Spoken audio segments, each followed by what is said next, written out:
जय हिंद दोस्तों, मेरा नाम अंकित सिन्हा है और इस वीडियो में हम CDS में आए हुए इकोनॉमिक्स के क्वेश्चन की बात करेंगे। वीडियो आपको पॉज करना है, अटेम्प्ट करना है, देन वीडियो में आगे बढ़ना है।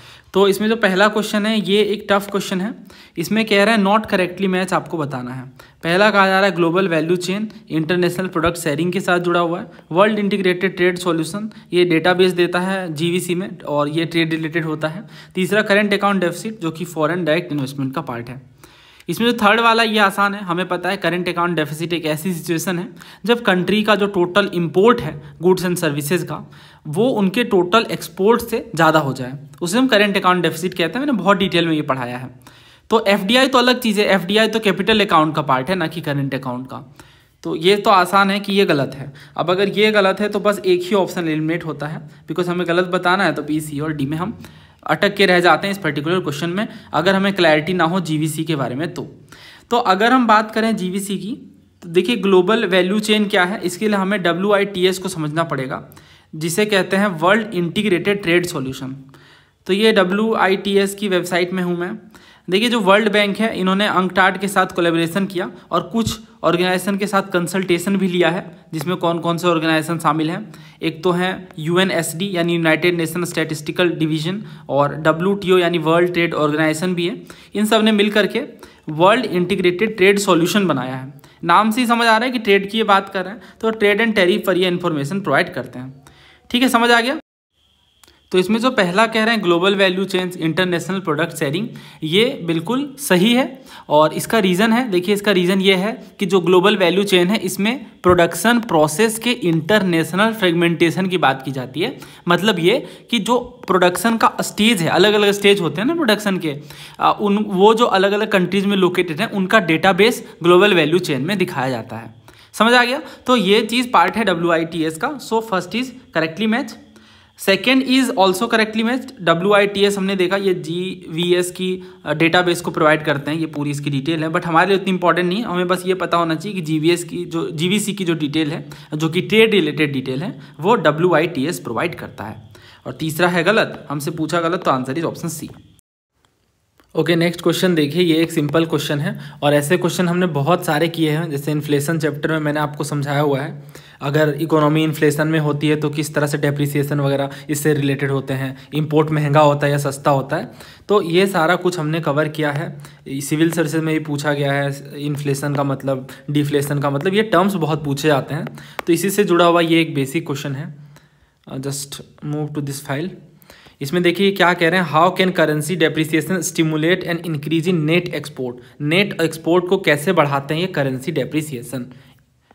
अगर डेप्रिसिएशन का मतलब क्लियर है तो ऐसे क्वेश्चन हो जाएंगे। देखिए डेप्रिसिएशन का मतलब क्या है, आसान भाषा में समझते हैं।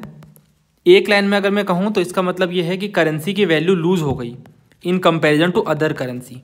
जो करेंसी की वैल्यू है ये कम हो गई in comparison to foreign currency. जैसे मान लो $1 अगर 75 का था पहले ईयरलियर, और ये बढ़ करके, ऐसे तो टर्म्स में अगर हम देखें ये बढ़ रहा है, बट असल में इसकी वैल्यू घट रही है। कैसे मैं बताता हूँ। अगर 85 ये हो गया बाद में लटर, तो इसका मतलब ये डेप्रिसिएट कर गई। ठीक है, ये डेप्रिसिएशन का केस बना। तो इसमें कह रहे हैं by reducing export cost, export का कोस्ट को कम करके, मतलब करेंसी अगर डेप्रिसिएट करेगी तो एक्सपोर्ट का कोस्ट कम हो जाएगा। क्या ये बात सच है? देखते हैं। मान लो एक हैंडबैग है जो यहाँ से US जा रहा है, ये 1000 रुपये का है। ठीक है, 1000 रुपये का हैंडबैग है और ये US जा रहा है। अब अगर हम देखें दो सिनेरियो की, तो पहले कितना था, $1 75 का था। तो एक US बायर आया और वो बोला मुझे ये हैंडबैग परचेज करना है, और 1000 रुपये वो लेके आया, डॉलर के टर्म्स में लेके आया, बट 1000 लेके आया। तो 1000/75 यानी उसे कितना पड़ रहा है, ये आ जाएगा 75 एकम 75 और 75 दिया। ठीक है, 13.33 के आसपास आ जाएगा। तो $13.33 पर बैग। अब इसे इतना पड़ रहा था पहले। ठीक है, फर्स्ट सिनेरियो में हमने देखा। मैं लिख देता हूँ केस 1। केस 2 में क्या होगा, अब जो है ये $1 75 नहीं 85 का हो गया है। तो 1000/85 करके देखते हैं कितना आता है। तो ये हो रहा है निकल कर 85 वन जा 85 और ये 85 वन जा अगेन, तो ये आ जाएगा 11.7 के आसपास। ठीक है, $11.7 पर बैग। तो इससे क्या समझ आ रहा है, इससे ये समझ आ रहा है कि अब जो पर बैग है उसे सस्ता पड़ रहा है यूएस वाले को। पहले 13.33 पड़ रहा था, अब 11.7 पड़ रहा है। ऐसा क्यों हुआ? क्योंकि रुपी वीक हो गई। ठीक है, समझ आ गया। तो एक्सपोर्ट कॉस्ट कम हुआ या ज़्यादा हुआ? एक्सपोर्ट का कॉस्ट रिड्यूस हो गया, क्योंकि अब हम जो एक्सपोर्ट कर रहे हैं, यहाँ से जो सामान बाहर भेज रहे हैं, जैसे हैंडबैग अगर हम बाहर भेज रहे हैं तो ये क्या हो रहा है, ये सस्ता पड़ रहा है विदेश के लोगों को, खास करके मतलब हर देश के लोगों को जो भी परचेज करने आ रहे हैं डेप्रिसिएशन के बाद। दूसरा कह रहा है बाय रिड्यूसिंग इंपोर्ट प्राइस, क्या इंपोर्ट के प्राइस को ये बढ़ा रहा है? देखिए गलत है ये। इंपोर्ट के प्राइस को कैसे बढ़ाएगा? अगर हम सेकंड स्टेटमेंट को इस तरह से सोचें कि जब हमारी करेंसी डेप्रिसिएट होती है तो जो इंपोर्टेड गुड्स है वो ज़्यादा कॉस्टलियर हो जाते हैं, तो हमें ज़्यादा लोकल करेंसी लगेगी उसी फॉरेन आइटम को परचेज करने के लिए। जब मान लो अब यूएस जा रहे हो और वहाँ कुछ $5 का है, ठीक है, पहले ये 75 का था, तो 75 × 5 आपको कितने पड़ रहे थे? ये पड़े थे 375 रुपीज़, जो उस $5 का सामान है उसे परचेज करने के लिए। बट अब क्या हुआ, अब 75 की जगह वो 85 हो गई, यानी हमारी करेंसी डेप्रिसिएट कर गई और फॉरेन करेंसी मजबूत हो गई। तो 85 × 5 यानी अब हमें कितने पड़ रहे हैं? 425 रुपीज़। ठीक है, तो इतने एक्स्ट्रा हमें खर्च करने पड़ रहे हैं। क्यों? क्योंकि हमारी जो रुपी है वो डेप्रिसिएट कर गई है, या यूँ कहें कि इम्पोर्ट प्राइस जो है वो बढ़ गया है ना। तो ये गलत केस है, सही केस जो है ऑप्शन ए है, 1 ओनली।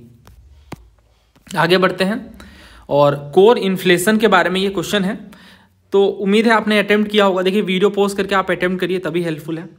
अगर कोर इन्फ्लेशन की बात करें तो जस्ट अ सेकेंड, मैंने इससे रिलेटेड बहुत सारे क्वेश्चन करवाए हैं, इसी फाइल में होगा आई गेस, इन्फ्लेशन वाली फाइल में ही। ये रहा कोर सीपीआई, ये पूछा गया है। देखिए कोर सीपीआई इन्फ्लेशन जो ये जनरली लोअर होता है हेडलाइन सीपीआई से, ऐसा क्यों होता है? तो ये मैंने आपको उसी टाइम पे डिफरेंस समझाया था कि ये कोर सीपीआई और हेडलाइन सीपीआई में क्या डिफरेंस है। देखिए मैं 2 PDF प्रोवाइड करता हूँ बैच में, एक तो पूरी एनोटेटेड होगी जो मैं समझा रहा हूँगा, और दूसरी अटेम्प्ट करने के लिए। तो अटेम्प्ट वाली फाइल है, बाकी मैंने हटा दिया है, बट मैंने इसे रहने दिया ताकि आप प्रिंट भी लो तो ये चीज़ आपके साथ रहे।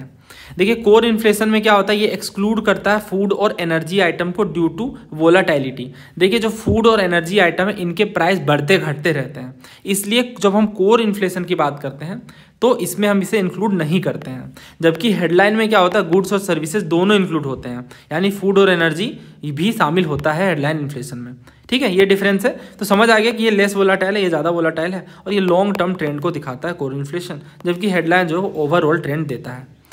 तो ये डिफरेंस है। और अगर इस पे क्वेश्चन हम करें, और भी क्वेश्चन है क्योंकि कोर इन्फ्लेशन पे, हाँ ये देखिए रिटेल कोर इन्फ्लेशन जो है कैसे कैलकुलेट किए जाते हैं, इसमें ये पूछा जा रहा है, ये वाला क्वेश्चन है।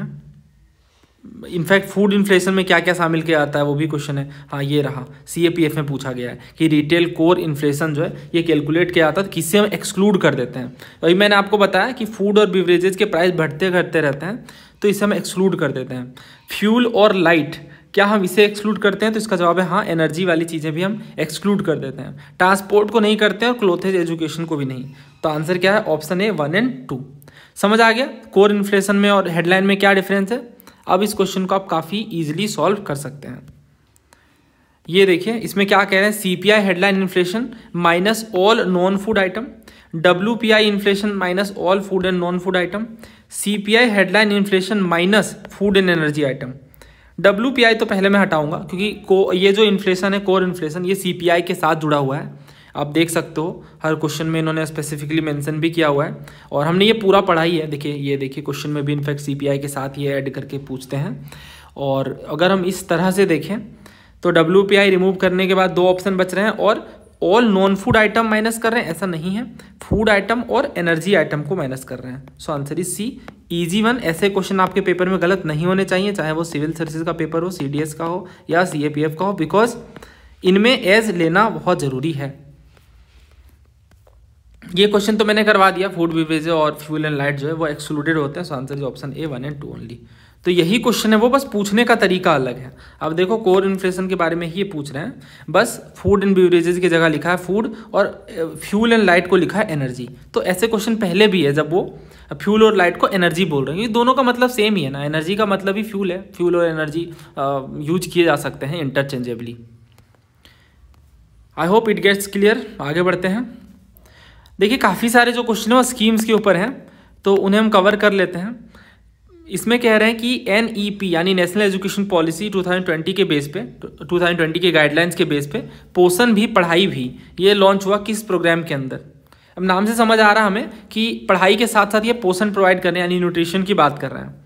क्या ये इंटीग्रेटेड टीचर ट्रेनिंग प्रोग्राम के अंदर है, विद्या प्रवेश के अंदर है, yearly childhood care and education के अंदर है, या फिर समग्र शिक्षा अभियान के तहत देखने को मिला। तो ये देखिए पोषण भी पढ़ाई भी जो इनिशिएटिव है ये सक्षम आंगनवाड़ी और पोषण 2.0 प्रोग्राम के तहत है, जो कि आंगनवाड़ी सिस्टम के yearly childhood care and education पे फोकस करता है।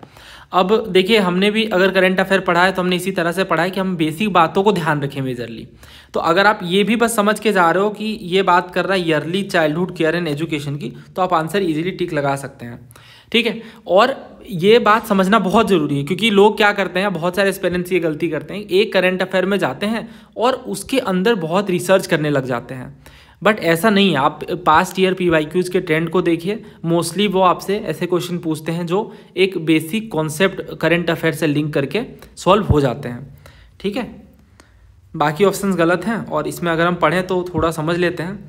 देखिए गवर्नमेंट ने लॉन्च किया पोषण भी पढ़ाई भी इनिशिएटिव 2023 में, ताकि जितने भी आंगनवाड़ी वर्कर्स हैं उनकी अप स्किलिंग की जा सके, ताकि वो ईयरली चाइल्डहुड केयर और एजुकेशन और इसके अलावा न्यूट्रिशन सर्विस भी प्रोवाइड कर सकें बच्चों को below the 6 years of as.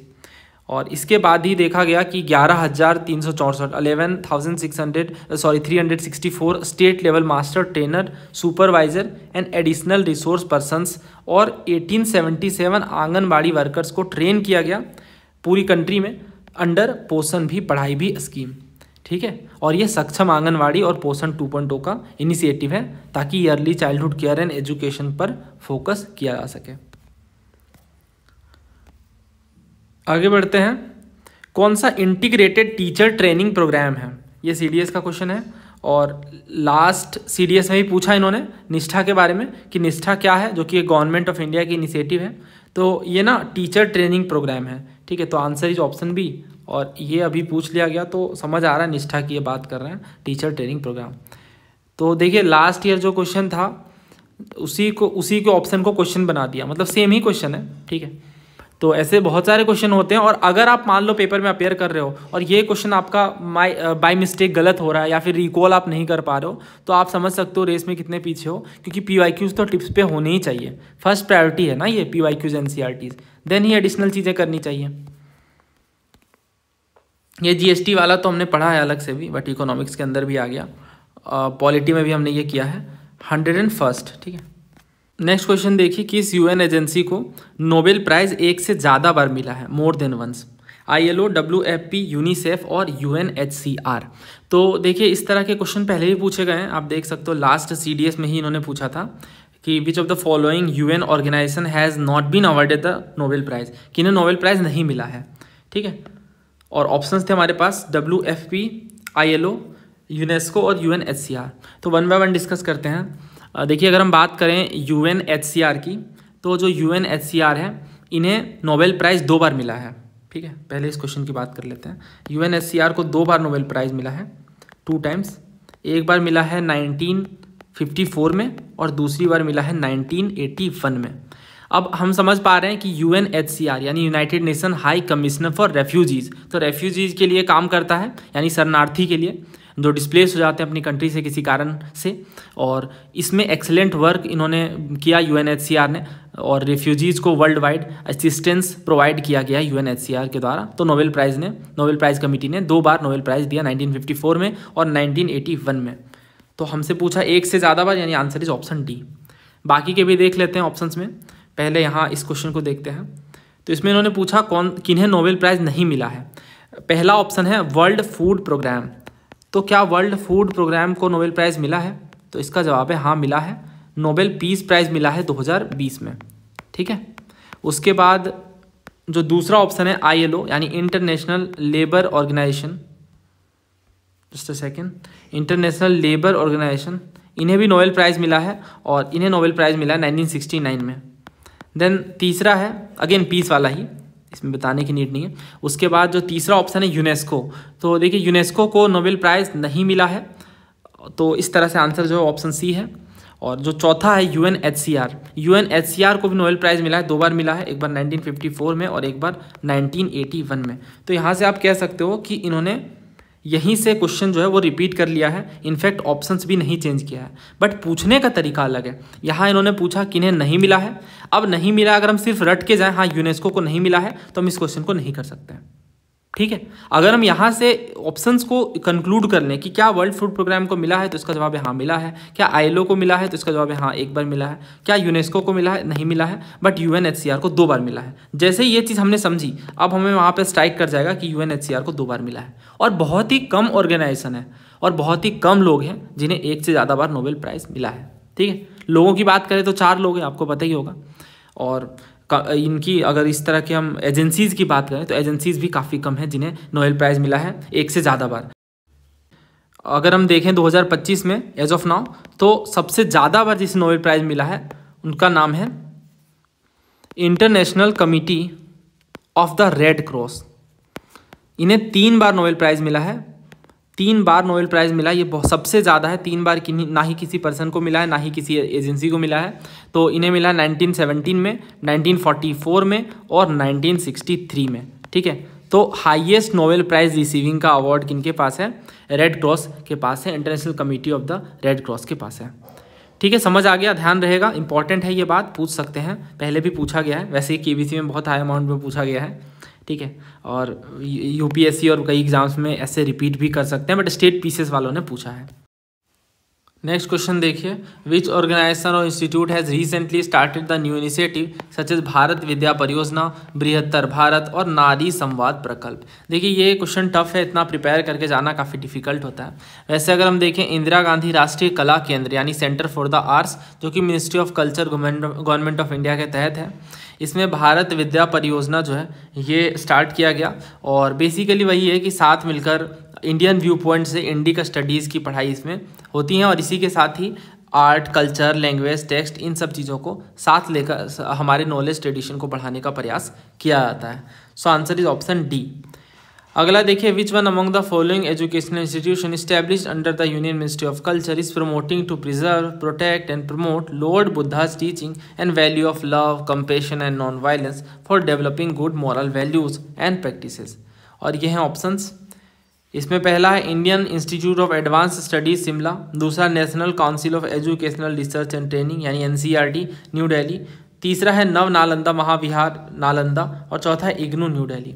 देखिए यहाँ पे ये बात कर रहे हैं कि यूनियन मिनिस्ट्री ऑफ कल्चर के तहत है और लॉर्ड बुद्धाज की टीचिंग को प्रिजर्व, प्रोटेक्ट और प्रमोट करने की बात की जा रही है। तो बुद्धाज का एसोसिएशन मेजरली नालंदा के साथ है, बाकी ऑप्शंस में से तो हम इनके साथ सेफली जा सकते थे।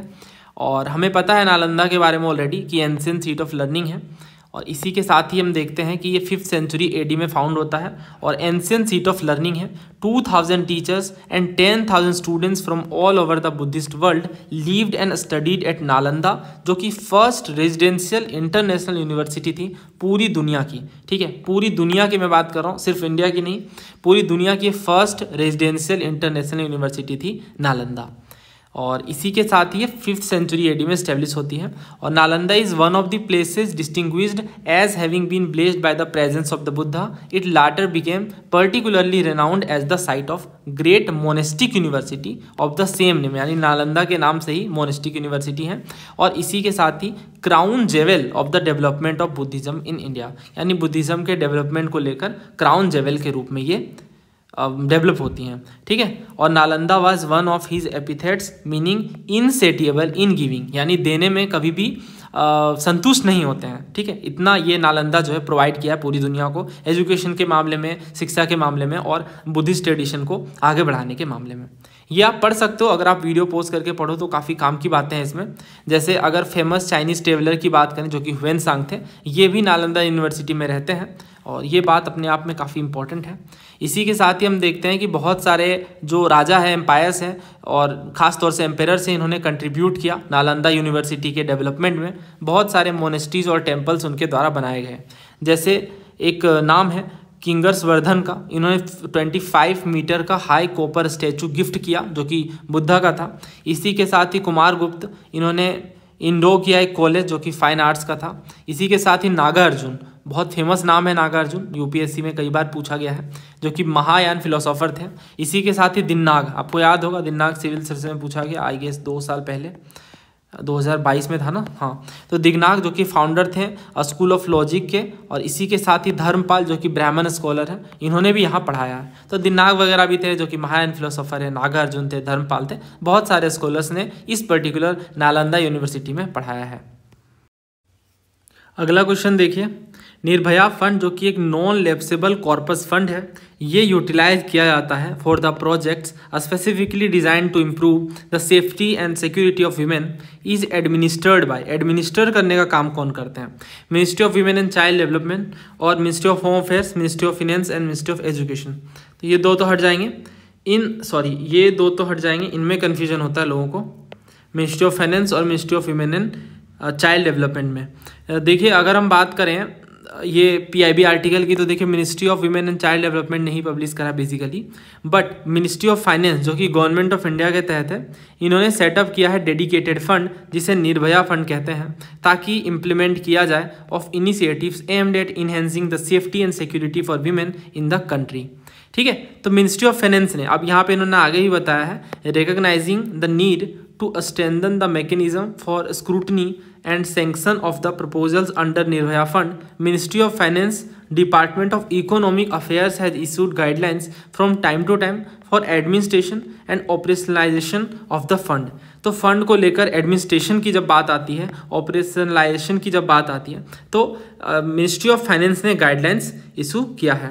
इसके बाद empowered committee of officers has been constituted by the ministry of finance under the chairpersonship of secretary WCD, which is an inter ministerial committee, and it appraises and recommends various proposal projects proposed by different ministries departments. तो वही कह रहे हैं कि जब बात आती है एडमिनिस्ट्रेशन की, तो मिनिस्ट्री ऑफ फाइनेंस इसे देखती है निर्भया फंड को। तो इसमें कोई कन्फ्यूजन नहीं होना चाहिए। So answer is option C. ठीक है, मिनिस्ट्री ऑफ फाइनेंस। ये टफ क्वेश्चन है बिकॉज कई बार कंफ्यूजिंग लगता है लोगों को, और ये एक ट्रैप के जैसा है। आगे देखिए, द परंपरागत कृषि विकास योजना जो कि लॉन्च किया गया 2015-16 में by the central government is aimed to, तो देखिए इसमें ना 10 साल पूरे हो गए अप्रॉक्स, इस वजह से ये पूछा गया है। वैसे ये इतना प्रिपेयर करके जाना अगेन टफ है, बहुत ज़्यादा टफ है। परंपरागत कृषि विकास योजना के बारे में पूछ रहे हैं। पहला कह रहे हैं एग्रीकल्चर को ज़्यादा मॉडर्न और ग्लोबली कम्पिटेटिव बनाना। दूसरा कह रहे हैं कि प्रोवाइड करना improved access to irrigation and enhanced water supply. तीसरा कहा जा रहा है कि सपोर्ट करना ऑर्गेनिक फार्मिंग को कंट्री में।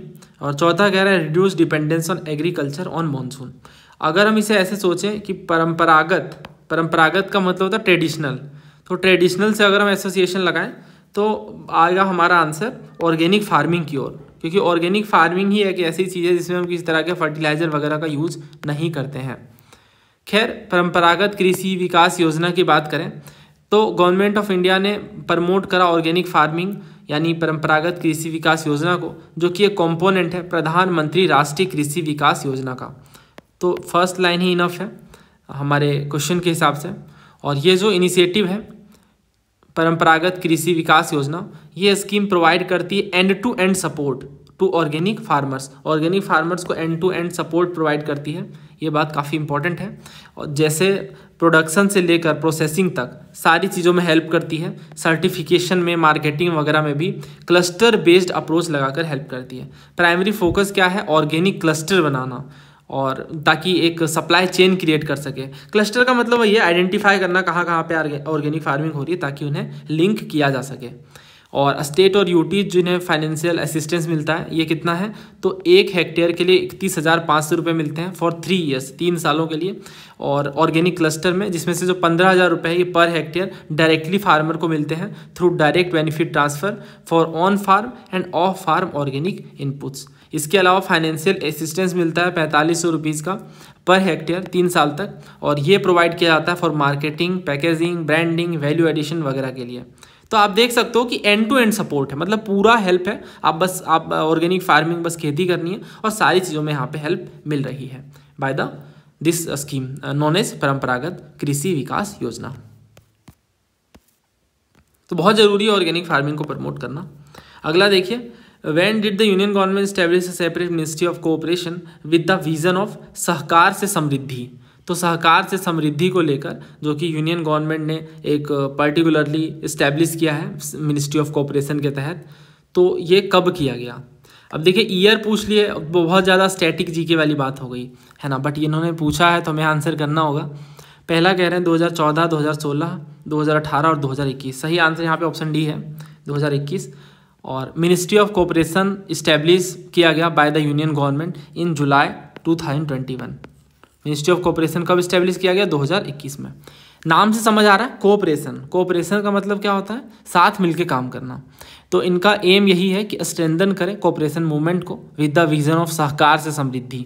सहकार से समृद्धि यानी प्रॉस्पेरिटी थ्रू कोऑपरेशन, कोऑपरेशन के थ्रू प्रॉस्पेरिटी बढ़ाना। प्रॉस्पेरिटी का मतलब समृद्धि होता है, और ये एक न्यूली क्रिएटेड मिनिस्ट्री है बाकी के मुकाबले। ये आप देख सकते हो, संकल्पना सहकार से समृद्धि, योजना से उपलब्धि तक। अगला देखिए, प्रोजेक्ट नेक्सस के बारे में पूछ रहे हैं, तो ये मैंने भी पढ़ाया है। करंट अफेयर तो हालांकि ज़्यादा डेप्थ में नहीं, मतलब हम उतने ही चीज़ें पढ़ते हैं जो काम की हैं, तो इसमें हमने ये कवर किया है प्रोजेक्ट नेक्सस लास्ट मंथ ही।